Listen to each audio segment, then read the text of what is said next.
Hey Nick. How's it going, Bruno? Well, thanks. How you doing? I'm good. That's good. That's good. All right, cool. So unfortunately, Jimmy won't be joining us today. He's feeling ill, so I hope he starts feeling better very soon. We actually have quite a few questions today, which is pretty cool. We've got four. So we're going to try to keep them short and sweet, but try answer all of them, and just see how far we get. Um, so yeah, let me ask you the first one. Great. This is from Red Fritz. He's quite a loyal viewer. He's asked a lot of questions over time. So this question is regarding a rental agreement and a rental mandate, right? So does a rental agreement include an agreement with the rental agent? So this is typical to those questions that we got before where we had to separate. The tenant has been renting the house since 2002, so that's quite a while now. And then the question is, we could not reach agreement about a contract terms, but I trust the tenant. So I think you might need to just play out one or two different scenarios here, yeah, due to the detail that we might be missing. Okay, perfect. So let's just start with the initial question, because the initial question was, does a rental agreement include an agreement with the rental agent? Okay. And we've touched on this before. The agreement that exists with the tenant is your lease agreement, and the agreement that exists with your agent is an entirely separate agreement. Okay, one that is a mandate that you provide to your agent in the circumstances. In terms of your rental agreement with the tenant, this is the use and enjoyment of your asset, for which there is a remuneration payable, which is rental. Okay.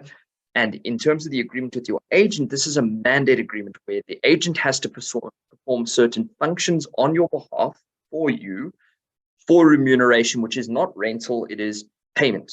Okay. And sometimes that's based on a percentage of the rental, or depending on what they're going to do, the structuring for how you get paid or how the agent gets paid may differ. Okay.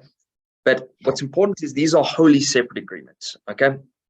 They're obviously linked in a way, because your agent is going to be performing certain functions on your behalf, perhaps in terms of the lease agreement, but they are distinct. Okay.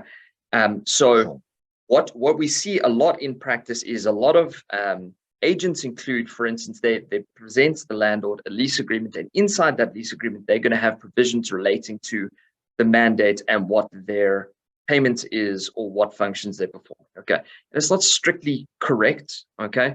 And in fact, from our standpoint, we like to keep these, any terms that relate to the agent completely out of the lease agreement. Okay.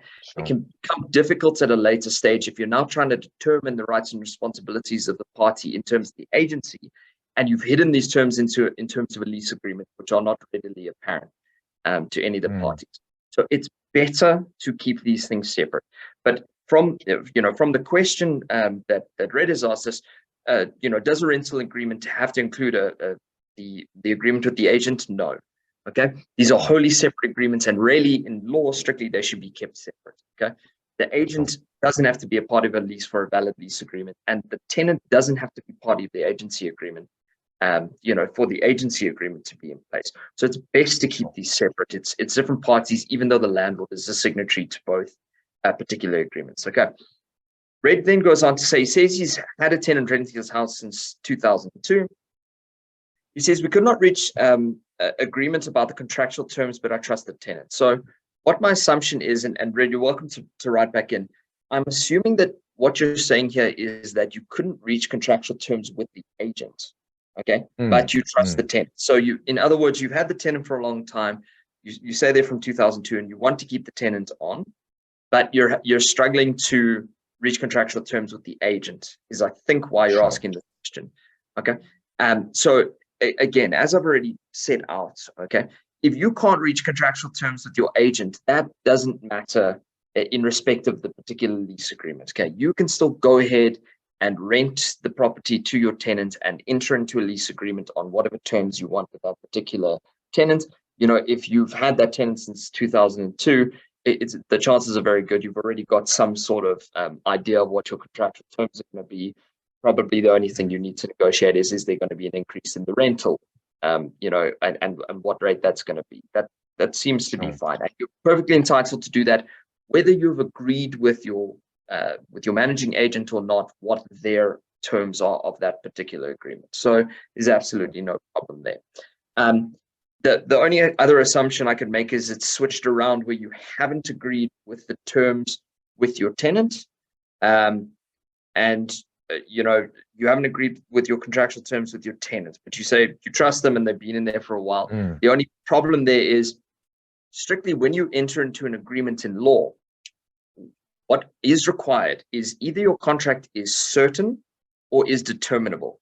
Okay, so you have to be able to determine what your contract says. Okay, if there is a vagueness or a point in a contract that's missing, okay, it stands to reason that no contract could have been entered into, because the parties have to have what we call in law a meeting of the minds, i.e., you both know what the terms of this contract are. Okay, if there isn't a meeting of the minds and one person thinks a contract says one thing, the other person says a contract says something else, that contract can be set aside by virtue of the fact that you didn't actually know what you were agreeing to in the circumstances. Okay, so if I interpret it the other way and you say you can't reach agreement with your tenants about the contractual terms, that's going to be a problem, because you need to nail down what the terms of your contract are in order to have a valid lease agreement. But I don't think it's that way. That it seems like an arbitrary thing to have asked. So I think it's the other way in the circumstances. I would say you don't need to have nailed down your mandate's terms in order to conclude your lease agreement validly. Yeah, no, exactly. No, and I totally agree with you leaning towards the answer about it being the estate agent terms that haven't been nailed down. Because I mean, obviously it follows on the first question of, can these be kept separate? But I mean, aside from that, if it is the terms with the tenant, and we're speaking about renewals and the renewal terms, right? Obviously, we have to look at the lease agreement. We have to look at, Rental Housing Act regarding how renewals work, how much time you're supposed to give, et cetera, whether the contracts now become month to month. Because I mean, since 2002, very few people are so clean as to renew perfectly each and every year. Half the times it just lands up being, oh yeah, I forgot the oak's been there for 5 years, and every time I phone him and go, oh, you should pay me more, he pays more. So now the fact that you phoned him and he's going, no, I can't afford to pay that, all that means is that you haven't properly effected a new renewal. When can you start giving him notice? If it's a month-to-month contract, then it's a month-to-month contract. You give him 1 month notice to say, sorry, I don't want you here, please leave. The fact that you trust them is inconsequential. So if you can't agree to terms, trust them or not, now you're asking for more commercial advice, going, should I keep a tenant just because he's been loyal and paid? In the market at the moment, I'd probably definitely do it for another year until a fresh bunch of tenants starts coming out. So we are in a market where we're still looking for trustworthy tenants, but in like 6 months to a year's time, you're probably going to start finding that a lot of people are going to start flooding the rental market, and then you'll have a greater selection of persons. But yeah, so that's it from my side. That's my thoughts.